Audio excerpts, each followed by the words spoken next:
तो या क्षणी मी फिरतोय ब्रिस्बेन मध्ये, ऑस्ट्रेलिया. आणि युरोपमध्ये पण मी कायम फिरत असतो. डेव्हलप्ड कंट्रीजच्या लोकांची एक पिक्युलियर सवय जी मी ऑब्झर्व केली, म्हणजे इथे सेव्हिंग्सचं कल्चर नाही. महिन्याच्या शेवटी बहुतांश लोकांची अशी अवस्था असते की आता पैसे संपलेत म्हणून अगदी उपाशी पण राहतात काही लोक. इतकी दयनीय अवस्था अनेक लोकांची आहे, कारण मुळात सेव्हिंगचं कल्चर नाही.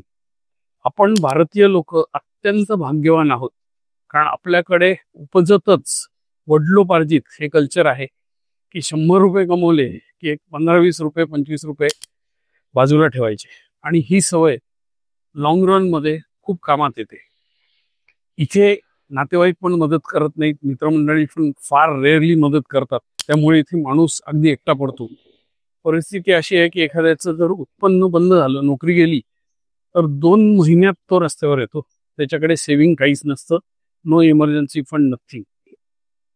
फॉर्च्युनेटली आपली परिस्थिती खूप बरी आहे, जरी India is not yet a developed country.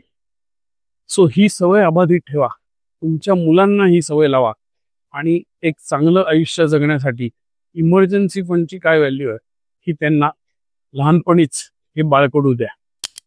आणि एक चांगलं आयुष्य जगण्यासाठी सेव्हिंग करणं किती महत्वाचं आहे, ही सवय काय आहे हे सगळं तुमच्या मुलांना शिकवा.